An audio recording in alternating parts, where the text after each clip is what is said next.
Ngasigi mathelse khoigi mon chawbine yelangne hawai thrakne alune khamen sinne aduga nga ayai bathaga kangsoi thongbane ado aina khwaidagi pamjaba mathelni ko sise mon chawbi se aidi am pamjai iromba su hawe ko madi aduga thangora thonga star su dum hawe nga amani thaksalaga kwa aduga kangsoi na ka hele se hawba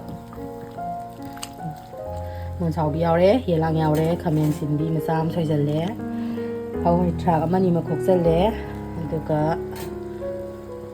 nga ayai basiga tawraga thongjalle yongsak singju maga songro sujallaga di hawra dawbani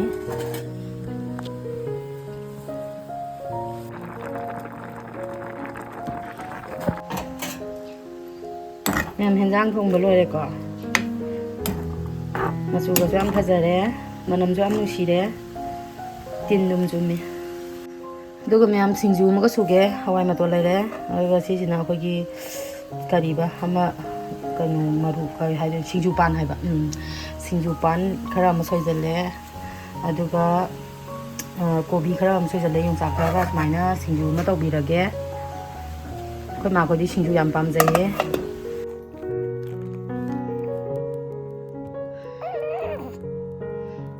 Sathwa nani kai dawri ba de nate smaina yungaga tumambane ha makharom da olaga du mamangom jida kano tawraga smaina uppa leram haba sibu karino hamnida pura lai mi awre kaino mandorami jibo maji ne kape bokwa te yomanga kaji ki puri jone to sibu mathanda ga uppa leram haba sibo aina maji chepe na khalle ba du gadi yongne manga kaji ke hangam na puri ni yongne maji heire ba ai ke dawra sa no jenjali yanga do swain taw leram haba la icha wan la mayam khoi sak kana taw dore sak sa dore izana sida gyan yam ta bi daw naga leire se ubra mama sak sa ge ko kapakanu ko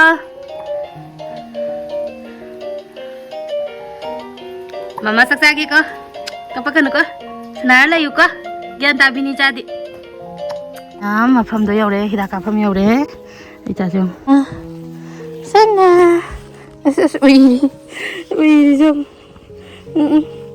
ui riba am yaure hidak kapam yaure nuksitsina mutoi ba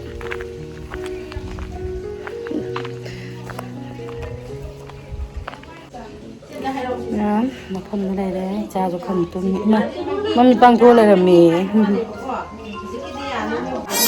ini ada. Wah. Toto.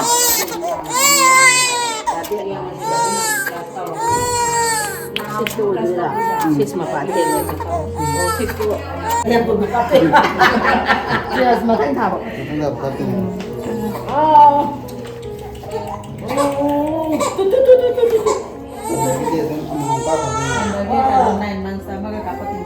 Kenapa malik?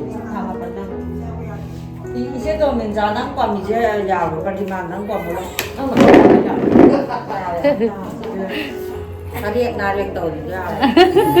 Kamu itu apa? Dua ni.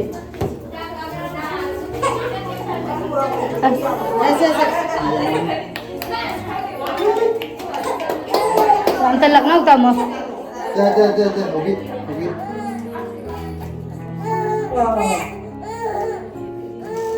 Tunggu. Hari. Namai pakai ni tanam. Ngaji kan? Buat olah buat. Dulu nanti amtang ka thamoi yang ani. Ye hidu matungi nada. Oren magi beras thamoi drop to Ramsam. Mana ada sama kasih mapa phat lep ki ramzam ada ni. Oh. Yare. Kai woi tadi ko. Yare guys.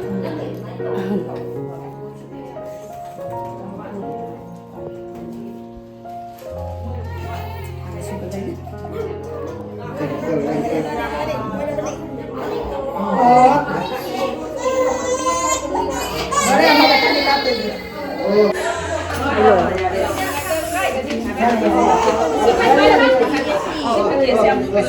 이자세 가시디 인젝션 넘어가 가서 떨어면 아이디 어흥 갑들이란 빠칼로 오 자스나 이자봐 라라라라 ma'am ਅਸੀਂ injection ਨੂੰ ਖਤਨੀ ਕਾ ਪਈ ਦੇ ਅਨੀ ਨਾ ਪਿਤੇ देखो ਹਾਂ चलेगी कोई नहीं दे नहीं चलेगी ਅਸ ਅਮਗਾ ਕਾ ਪਾ ਕੋ ਜਮ ਫਰ ਪਾਖਤ ਪਨਾ ਲੂਰਾ ਬਨੇ ਹਾਬਾ ਯੇਂਗੇਸੇ ਸਨਾ ਯੇਂਗੇਸੇ ਮਮਾ ਯੇਂਗੇਸੇ 손놈도 온톡 피로스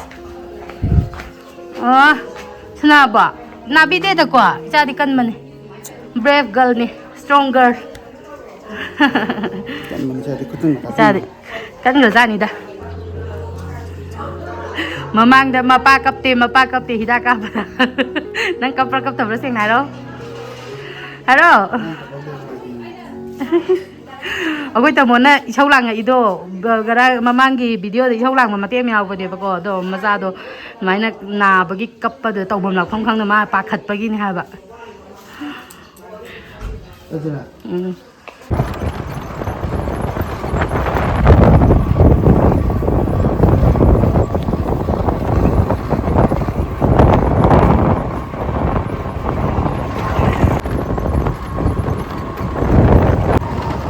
Kasay ko. memang kuat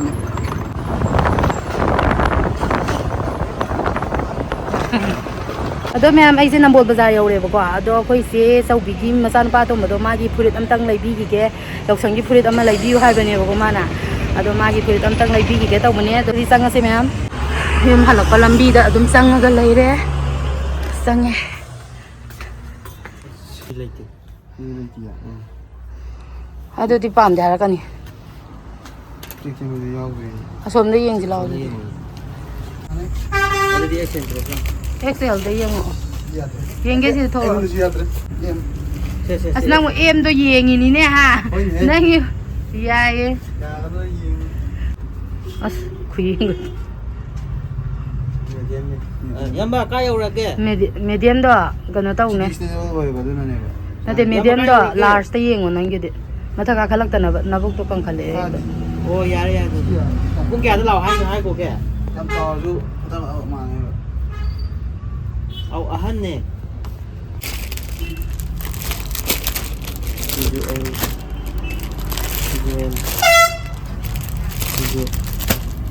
ada ni tu juga cuma sendiri yang kira yang mau aku yang dia ngolil lo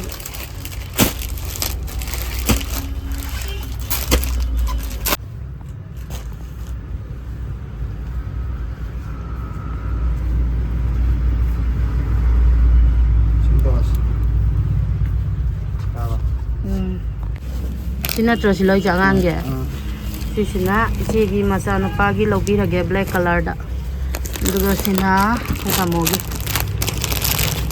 no kita mogi hawai ja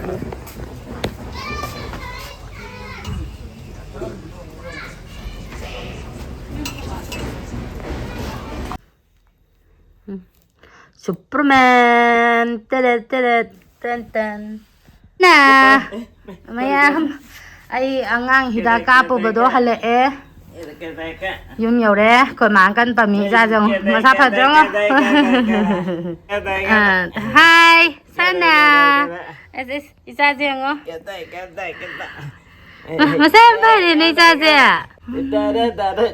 tao jo sa pha bi ande fa jan pa mo na yeah kedai tao jo mayam sangang lo na bani ko aina sida thangkali se ado mapanda imana bi gai singju kana suri ba ko ado sangang ji ga tawraga singju du ga tawraga cha dui ni ko nungtin talak jet maina singju suraga sangang ga tawra cha de hawi dana ko adana imana bi gai haunara kanda singju cha dui ne aduga aina sida sangang loli moina singju kana soi hauri singju di am phajare soi se singju pham yara do poni da hayeng akoi sin pham nei tra ju ko hanura akanda singju ꯁꯤꯡꯖꯨ ꯌꯣꯜꯂꯒ ꯍꯤꯡꯌꯥꯔꯅꯤ ꯍꯥꯏꯔꯤꯕ ꯑꯩꯅ ꯕꯣꯔꯥ ꯍꯧꯗꯔꯛꯀꯦ ꯅꯣꯏꯅꯤꯅ ꯁꯤꯡꯖꯨ ꯀꯩꯅꯣ ꯇꯧꯔꯛꯑꯣ ꯑꯗꯨꯒ hotel ꯑꯃ ꯐꯝꯃꯒ ꯑꯗꯨꯝ ꯂꯥꯏꯅ ꯍꯤꯡꯉ ꯂꯣꯏꯔꯦꯗ ꯄꯨꯟꯁꯤꯁꯦ ꯑꯃꯁꯤꯗꯤ ꯌꯥꯔꯛꯑꯣꯏꯌꯦ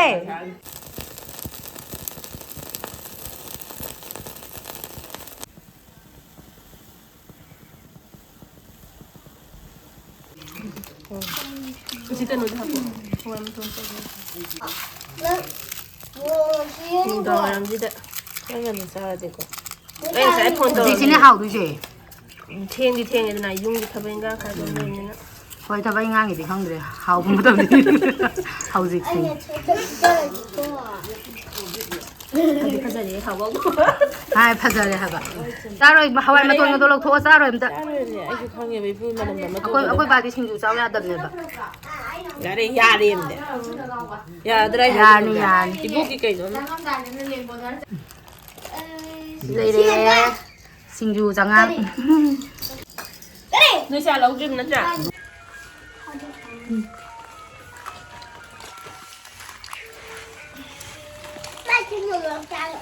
ꯁꯤ ꯂꯩꯔꯦ ꯃꯌꯥꯝ ꯅꯪ ꯃꯣꯔꯣꯛ ꯄꯥꯝꯕ꯭ꯔꯥ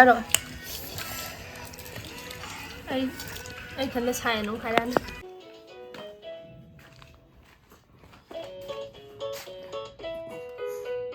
Yeah.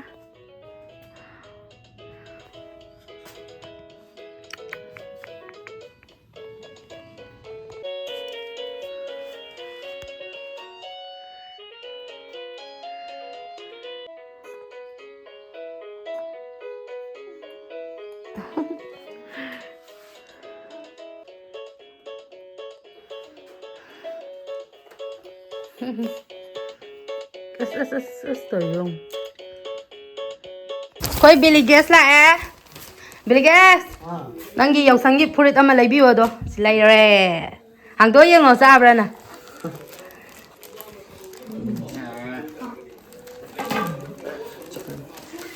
Ita sana sana matung.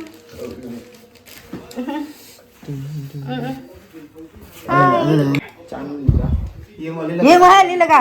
Sab sare. Fazare. Naire. Fazare. Yare fazare. Thabal chong bada likhai ro. Break shoot tau ga.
Kutung gitu.